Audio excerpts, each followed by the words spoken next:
Hi children, back with the ionic bond formation. So in previous class we have seen that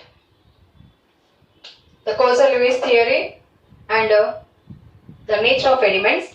Now directly we will go to the ionic bond formation. So we learn that bond means force of attraction which makes the two atoms to be together. So see here, if these two atoms want to be together, they must be attracted. So the force of attraction, it is making them to be together. Okay, the binding force, okay, the attracting force is called as bond. Since these two are same size, identical, the bond is 100% pakka covalent. But our topic is ionic bond formation. So we have to take two different elements, two different atoms. That is, one is small and other one must be large. So see here, I took two elements. Okay, one is large, other is small. So whenever two dissimilar elements come in contact, so what happens? The one large one having due to large size has a low nuclear charge. So this will have the tendency to lose electron, and the other one which is having small in size, so this will have a more nuclear charge over the outermost shell. So this can protect its own electron, and not only that, it can attract electron from other. So when two different elements or dissimilar elements, and obviously we know that the large one is known as metal or electropositive. The small one is known as electronegative non-metal. So remember, the ionic bond is always a phenomenon of metal and non-metal interaction. So whenever a metal and a non-metal come in contact, what happens? They will be attracted, they will be together by a force of attraction, and that force of attraction is called as an ionic bond. And how this is obtained? Because the metal has high electropositivity, this will lose electron. By loss of electron, metal form positive ion which is called cation. And the small atom, by gaining electron, forms negative ion which is called anion. Okay, so the gaining of electron is called reduction. So remember, when a metal and non-metal come in contact, ionic bond formation takes place, and this involves the transfer of electron from metal to non-metal. So remember, an ionic bond always involves the transfer of electron from metal to non-metal. So metal undergoes loss of electron, which is undergoing oxidation, and that electron is gained by small atom. So small atom gaining electron. Gaining of electron is reduction. So the metal undergoes oxidation, non-metal undergoes reduction, and the metal is called reducing agent because the whatever electrons lost by metal gained by non-metal. So during the ionic bond formation, oxidation, reduction of metal and non-metal respectively takes place. So it's an interaction between the reducing agent and oxidizing agent, because non-metal making the metal to lose electron and metal making the non-metal to gain electron, as the electrons are transferred from metal to non-metal. So totally you have to understand that when metal and non-metal come in contact, between these two a redox reaction takes place. That metal undergoes oxidation and non-metal undergoes reduction. Is that clear? And when the metal or the large atom is losing electron, why it is losing electron? Because in its outermost shell having very few electrons, means its outermost may be having 1, 2 or 3 electron, which is far away to the octet configuration, therefore lose electron. And non-metals may be having closer outermost shell configuration to octet. Means if they are halogens, will have 7 electrons. If they are chalcogen, they have 6 electrons. If they are nicogens means fifth group elements, nitrogen family. They have 5 electrons. So in that case, they gain electrons. Okay. So remember that ionic bond formation is redox reaction. So metal by losing electron gets octet configuration and become its whole electrons equal to inert gas configuration of its same period. And at the same time, the non-metals gains electron and become 8 electrons. That is octet configuration in the outermost shell, and its whole electrons will be equal to its nearest inert gas electronic configuration. Remember one condition. Here the cation and anion both should have inert gas configuration. Okay. If they have inert gas configuration, means like, what is that? Neon, argon, krypton, xenon, then only the bond is ionic. If they have nickel or pseudo inert gas configuration, they are not ionic. They show less ionic nature but more covalent nature. Is that clear? And as the metal or large atom by losing electron gets stability, by attaining octet configuration, its energy decreases.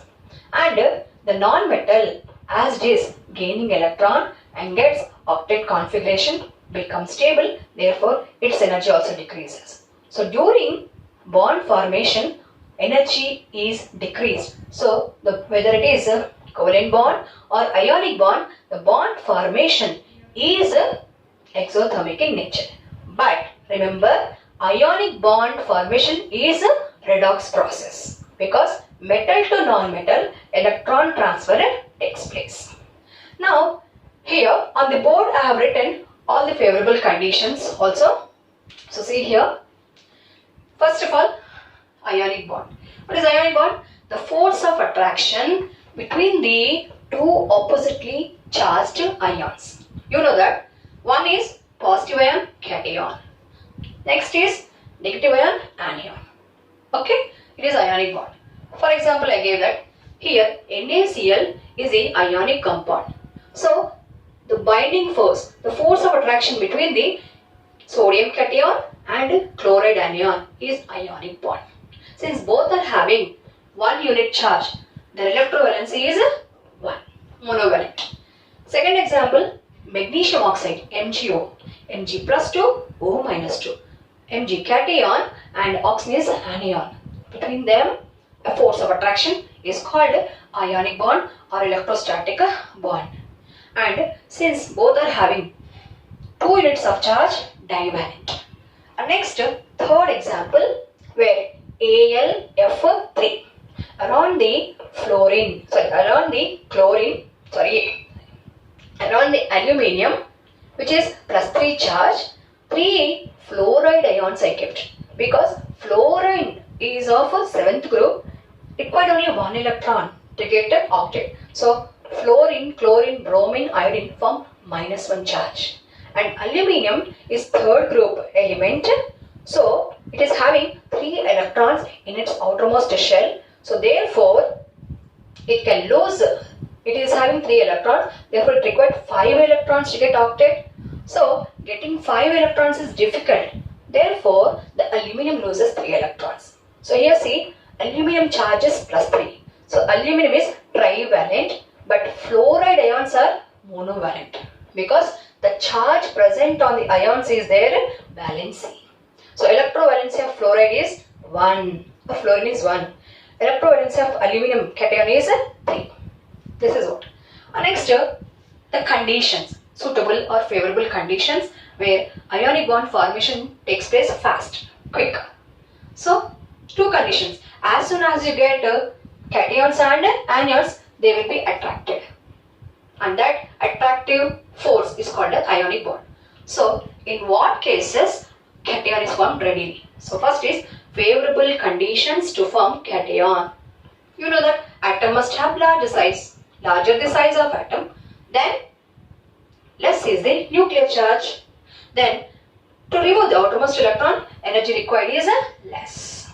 And next, you may have different types of cations. Here I have shown Na plus unipositive, Mg plus 2 type positive, and Al plus 3. So here I'll explain. Among these, okay, among these Na plus Mg plus 2, Al plus 3, which is formed readily. Remember, the sodium is formed readily because the sodium atom, which is having atomic number 11, to get neon configuration or octet configuration, it has to lose only one electron. For loss of one electron, the time and energy required is less, whereas magnesium 12 atomic number having 12 electrons, to get neon configuration or octet configuration, the magnesium has to lose 2 electrons. Therefore, the formation of plus 2 ion takes little more time compared to sodium. And in the same way, aluminium has 3 electrons in its valence shell as its atomic number is 13. A loss of 3 electrons, it forms neon configuration Al plus 3.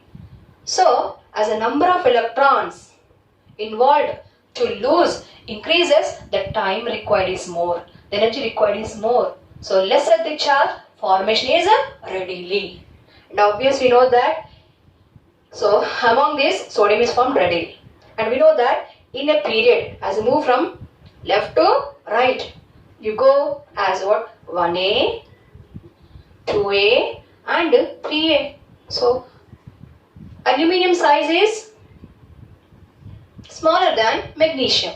Magnesium size is smaller than sodium. Larger the size, then it can form a readily cation. So, sodium is 1A, magnesium is 2A and aluminum is 3A.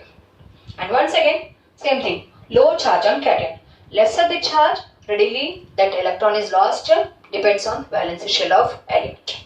And here, while formation of cations, sometimes you see few cations. These cations are especially from D block elements. Especially from D block elements, okay, where you might see cuprous ion or maybe Zn plus 2, zinc ion. These have 28 electrons after loss of electron. As we know that copper atomic number is 29. By loss of one electron, it gets plus 1 charge. So 29 minus 1 is 28 electron. And zinc atomic number is 30. So 30 minus this charge means lost electron. 30 minus 2 means 28 electrons. So now everyone knows that there is no inert gas with 28 electronic configuration or atomic number 28. With atomic number 28, the element is nickel. Okay, nickel. So these are also formed, but these cuprous Zn plus 2, like so many cations are there which do not have 8 electrons in their outermost shell, or even their whole number of electrons also not equal to any inert gas, and such are called pseudo inert gas configuration. So in case of pseudo inert gas configuration, they have more covalent nature than ionic nature according to Fezan rule. And such type of pseudo inert gas configuration ions are formed slowly compared to sodium, magnesium, aluminium, potassium, calcium type of cations which have inert gas configuration. Okay. So this is what favorable conditions. And next, come to the anion, quite opposite to the cation. Smaller the size, high nuclear charge. What is nuclear charge? The positive charge which is attracting the electron. It is in free state of element, electron affinity. It is in binding state, electron negativity. So the elements which have small size, high nuclear charge and high electron affinity or high electron negativity, they have a tendency to form anion by gaining of electron. Okay, as a gain electron become negative charge. And here also same. See here, you can consider here fluorine, 7th group fluorine. Okay, fluorine of 7th group and oxygen of 6th group, nitrogen of 5th group. Atomic numbers 9, 8, 7. So, to get neon configuration required 1. Now become it is 10 electrons. Now oxygen, to get inert gas configuration 2 electrons. Gain of 2 electrons minus 2 become 10 electrons, neon configuration. Then nitrogen is 7 electrons. Atomic number is 7. So to become neon configuration, gaining of 3 electrons minus 3. Now become, all these are now what? Having 10 electrons, 10 electrons, 10 electrons equal to neon. Means isoelectronic. So all are having neon configuration, but which is stable and which is formed readily? The fluoride is formed readily, because the formation of anion involves the gain of electron. So gaining of 1 electron minus 1 charge, gaining of 2 electrons minus 2 charge, gaining of 3 electrons minus 3 charge.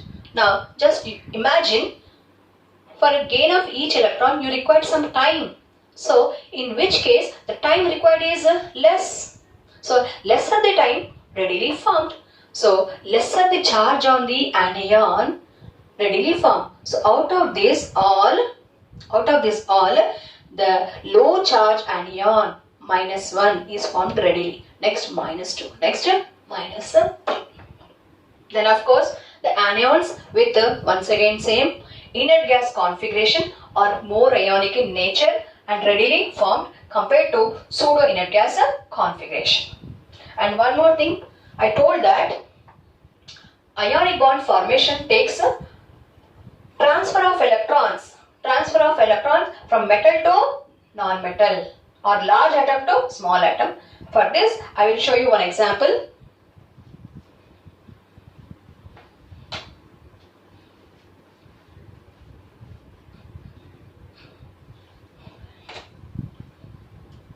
Okay.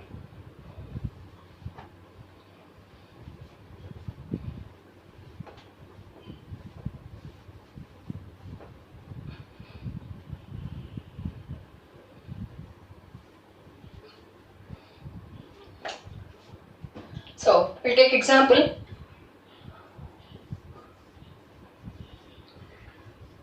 Formation of NaCl. Formation of NaCl. So now you have two dissimilar elements. One is, see here, one is sodium, whose atomic number is 11. The configuration is 1s2, 2s2, 2p6, 3s1. As everyone knows that this third shell is the outermost shell. So in outermost shell, having how many electrons? Only 1 electron. So to get 7 electrons in this outermost shell, which is difficult, that is to get octet, to become octet, this sodium has to gain 7 more electrons. So instead of getting 7 electrons, this sodium will lose this 3s1 electron, and this will form sodium cation. Remember, by loss of electron, positive charge is formed, and then 11 electrons become 10 electrons. 10 electrons. Now this is having only 10 electrons, which is equal to neon, and that is 1s2, 2s2, 2p6. So got octet in its next outermost shell, and total number of electrons is equal to its nearest inert gas is neon. Next you want an anion, that is chlorine. What is chlorine atomic number? 17. 17. So that is 1s2, 2s2, 2p6, 3s2, 3p5. Then same here, this n equal to 3. Okay, this third shell is last shell, outermost shell, in which it is having 2 plus 5, 7 electrons. So having 7 electrons means very close to the octet. So by gaining just 1 electron, it becomes octet. So by gaining of electron, it becomes what? Cl minus. Okay. Now the total number of electrons, 17 plus minus 1. Minus 1 means extra electron gain. So that is equal to argon, which is 18. And now configuration is 1s2, 2s2, 2p6, 3s2, 3p6. Okay. So why sodium losing electron? Because it is a 1a group element. A 1a group element, which is a 1a group element which is present at extreme left side. It is present at extreme left side of a period. See here, in the same period, that is third period. Both belongs to same period, third period. In a 1a group, you find sodium large size, and in the same period, in 17th vertical column, you find chlorine, which is 7th group, which is having small size, favorable conditions. So when sodium and this chlorine come in contact, from sodium to chlorine, the 3s1 electron is transferred. How many electrons are transferred? 1 electron. So for this process, electrovalency is 1.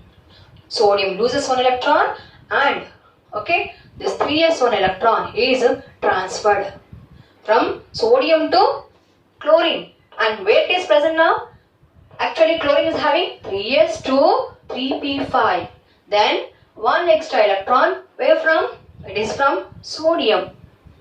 Okay, the number of electrons transferred from metal to non-metal, or large atom to small atom during formation of ionic bond is known as electrovalency. In the case of magnesium and oxygen, from magnesium to oxygen, 2 electrons are transferred. In the same way, in the case of aluminium nitride, 3 electrons are transferred from aluminium to nitrogen. So electrovalency in case of aluminium nitride formation is 3. Magnesium oxide is 2. So thus a bond is formed. So this you can write with the orbitals also. We know that the electron can be written with arrow mark. Okay. So you can write with the orbitals structure also. You can please check through the material. Okay. Thank you. Then in next class we will discuss the Fezan rules. Okay. If you put all these things together, that is known as Fezan rule. Thank you.